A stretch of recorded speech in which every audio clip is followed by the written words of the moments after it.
back to Dakota Weekly. I'm Reagan Hubers. And I'm Sonia Hansen. We're your anchors for Dakota Weekly.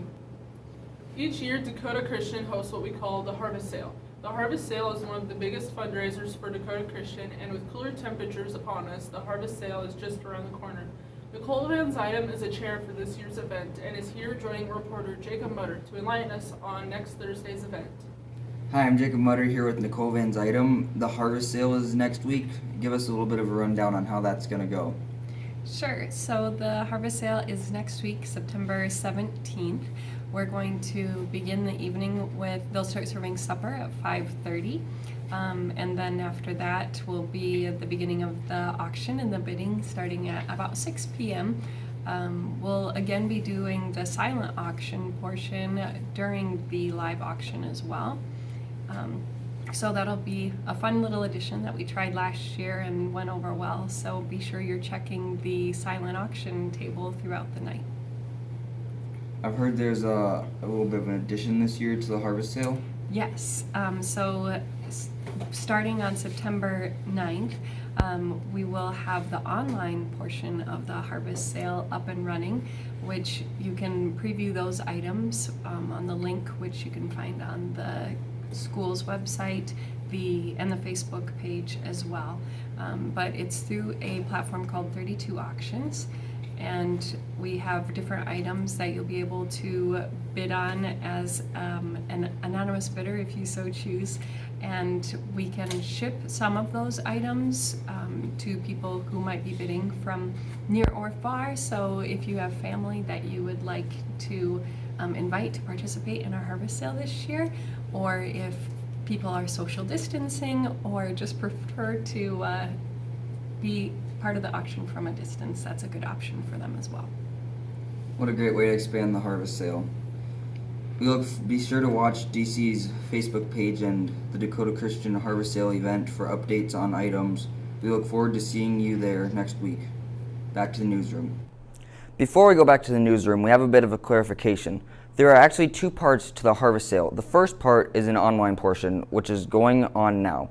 The online bidding is open through next week, Wednesday, when the bidding will close at 8 p.m. The other part of the Harvest Sale will be held at DCS on Thursday, September 17th, with a meal starting at 5:30 and bidding at 6. The items online and at the Harvest Sale are not the same. Be sure to check them both out. Now back to the newsroom. Thank you, Jacob and Nicole, and we hope to see you all on September 17th for the DCS Harvest Sale. 19 years ago, 9/11 may have shook our world, but not our faith. Kylie Olson is talking to some teachers as they look back on their memories of 9/11. Hi, I'm Kylie Olson, and I asked a few of our teachers what they remember about 9/11 and how their faith impacts their thoughts. What do I remember about 9/11? Well, I was in fourth grade. In my fourth grade year, my mom was actually my teacher.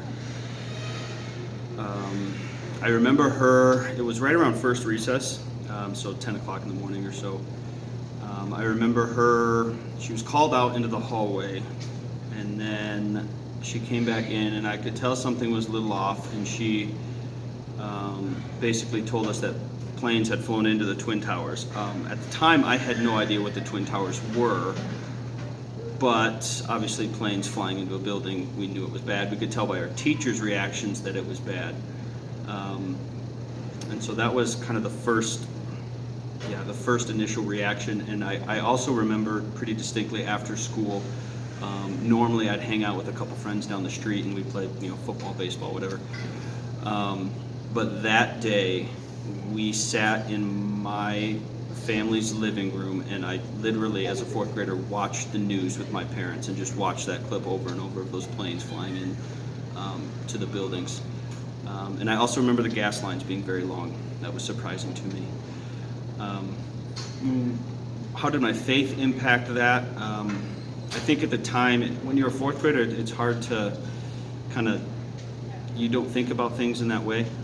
But I remember watching my parents pretty closely, and their reaction was very much, in a way, kind of similar to how we reacted to coronavirus.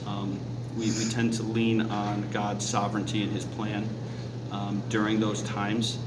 So I could see that in my parents, where they, very calm, God has a plan for this, and He will bring us through those things. So, Lori Munnicky actually told me about 911. I was teaching first and second grade at the New Holland Christian School, and she came and told us what had happened. None of us were aware yet.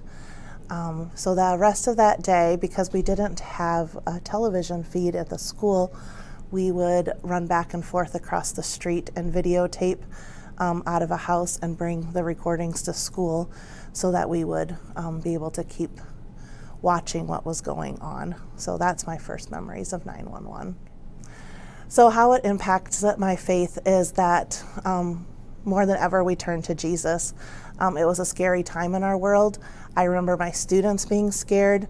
One in particular was very nervous and scared about things going on. And I think you just turn to Jesus more. You thought about him, and now as we live in a crazy time in our world again, it's my prayer that we can find peace as a world again, and that more people will turn to Jesus once more. Thank you, Kylie. We continue to pray for all those affected that day.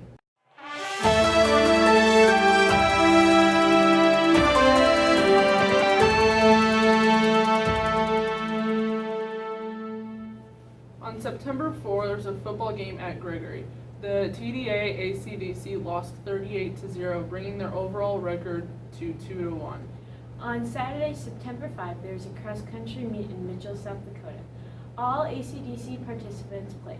In the varsity, Isabella placed first and Sonia placed fourth. In the boys varsity, Peter placed fourth and Tony placed seventh.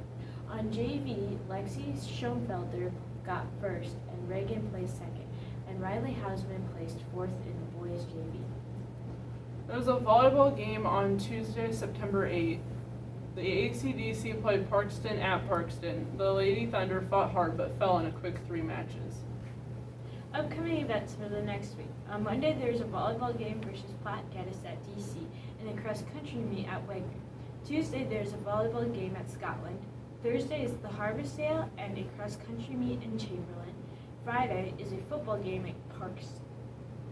Special birthday wishes to Mr. Peters, whose birthday is on Sunday, Montana Bonhoffman on Monday, and Mr. Bohr on Tuesday. Happy birthday, gentlemen. Now to Marissa with the food forecast. Hi, I'm Marissa Moss, and I'm Dakota Weekly's lunch correspondent. This week's weather is looking pretty tasty. On Monday, we're having hot dogs or chili dogs. Hot and cold, whichever you prefer. Just kidding, they're the same. On Tuesday, we're having tater tot casserole. Not hot dish, casserole. On Wednesday, we're having pancakes. Yum.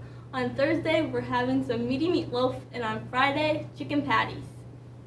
Back to the newsroom. Thanks, Marissa. I'm excited for that meatloaf on Thursday. Me too. As Dakota Weekly wraps up, we would like to thank you for tuning in again this week. I'm Reagan Hubers. And I'm Sonia Hansam. And from all of us at Dakota Weekly, so long and God bless.